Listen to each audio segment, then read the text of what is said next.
Ukraine and Poland are allied nations and historical partners, yet more and more some corners of politics have been using the shared tumultuous history between the two countries to their advantage. To speak more on this and bilateral relations between Ukraine and Poland, we're joined today by Ukraine's ambassador to Poland, Andrii Deshchytsia. Thank you so much for joining me. Thank you. So before we get into the memory politics and how that has been influencing relations between Ukraine and Poland, I wanted to ask you more about the kind of the social, the political and the economic ties between Poland and Ukraine since the 2014 Euromaidan revolution. Obviously, there's migration, there is great support, of course, absolutely, and there's new security issues. Yeah, absolutely right. So, first of all, we are very pleased and very grateful to Poland for supporting Ukraine during the Maidan and right after the Maidan during the Russian invasion on Ukraine. So we felt this support on the level of government, on the level of society, and we continue to feel this by promoting Ukraine EU aspiration, by promoting closer ties between Ukraine and NATO, by continuing pressure on Russia and continuing sanctions on Russia by Polish government, which is most enthusiastic in the European Union about this. So this strategic partnership is very much on agenda of bilateral relations, and of course Poland continued to raise the issue of Russian aggression into Ukraine on the different levels and different institutions on the international forums. Right. So including UN Security Council, where Poland is now a member of. Right. So would you say that Poland is Ukraine's biggest partner among the EU? Yeah, I can say this. So Poland, regarding the implementation and realization of the Ukrainian strategic goals, which I already mentioned, the membership in the EU and NATO, is very much supported by Poland and very much promoted by Poland. Right. So despite Ukraine and Poland sharing so much, and Poland being, as you said, Ukraine's biggest partner, they share a painful past. That is something that we can agree on. That's also true. That's also true. But we have to understand what is going on in Poland to explain why there are tensions in around historical past between Ukraine and Poland. So how would you explain the tensions that Poles are feeling in Ukraine? Yeah. So what as much as I see this is that as much as I can explain this, the historical past is very much high on the agenda of the of the government in Poland, present government in Poland, and this historical past is part of the ruling party, ideology of the ruling party. And sometimes the historical past is used by politicians to implement their goals. We have different approach to the historical past. We suggest that our historical the tensions in the past between Ukraine and Poland has to be investigated. And has to be a topic for debate between the historians and experts until we agree on some common ground. Yeah, is found, exactly. Yeah. So and that's one thing. We agree that the past was difficult between Ukraine and Poland, as well as between other nations. Secondly, so why it's so tense?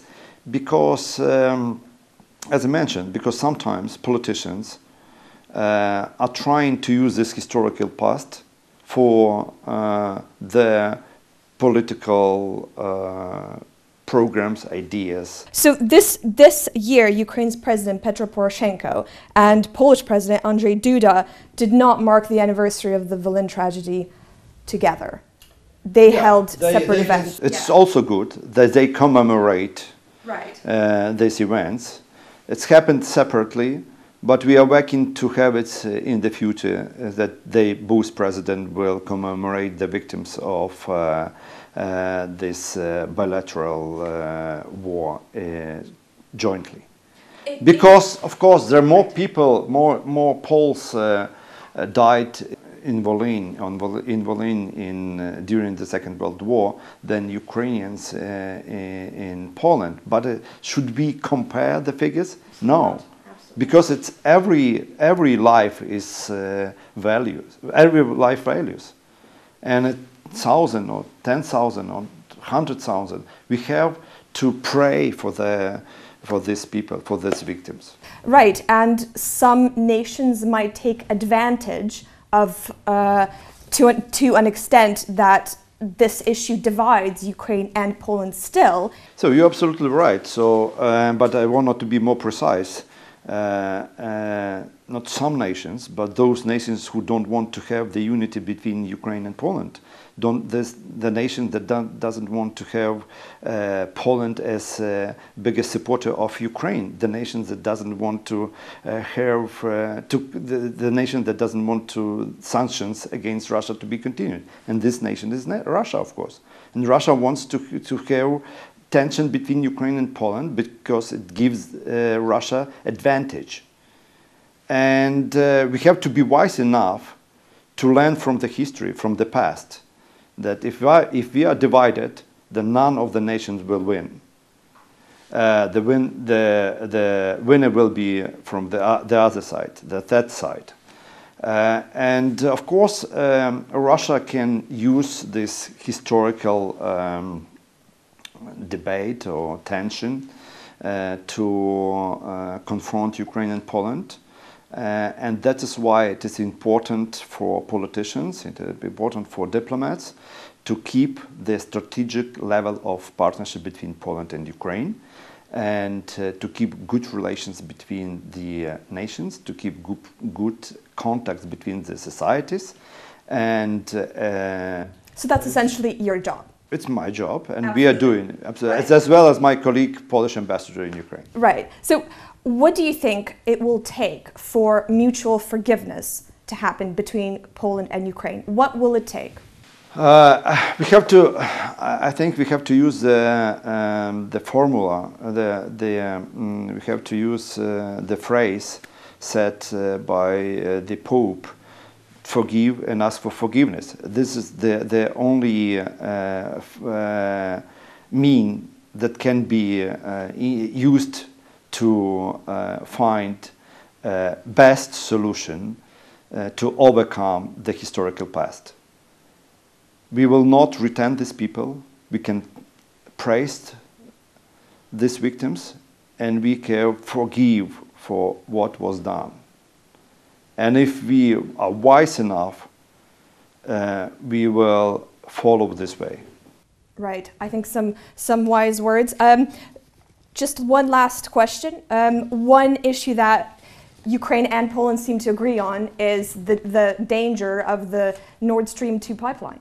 That's right. That's right. That is what, if we are talking about the future, if we are talking about the external threat, then we are united. That's why someone or some nations might not be interested to be united, that Ukraine and Poland are united. Exactly. So I just wanted to read you a quote by the Polish Prime Minister. I thought it was particularly strong. He called it a poison pill for European security. That's true, because Russia used this project to divide the unity of the European unity, to divide the unity of the Western world against Russia. And this is a very dangerous. So we have to be wise enough to see this danger in the future and to look at this project not as the business one only, but the political tool. Absolutely. So does Ukraine plan to unite? Is there some kind of framework or plan for Ukraine and Poland to unite efforts in order to either stop it? We already signed some declarations on the level of the president. We made such a declaration. We continue our talks on the level of the foreign ministers and the ministries of energy. And also we use a different type of international forum to combine our efforts, including the parliaments. Recently, the Ukrainian Polish parliamentarians, the speakers of the parliaments, initiated a joint declaration, which was also signed by Baltic states leaders of the parliaments against realization or implementation of the project Nord Stream 2. Right. So things are underway, plans are underway. A lot of jobs. A lot to do for you, I'm sure, and other diplomats that Ukraine has. Thank you so much for joining me today. You're welcome. So we've been joined by Andrii Deshchytsia. He is Ukraine's ambassador to Poland. You're watching UATV.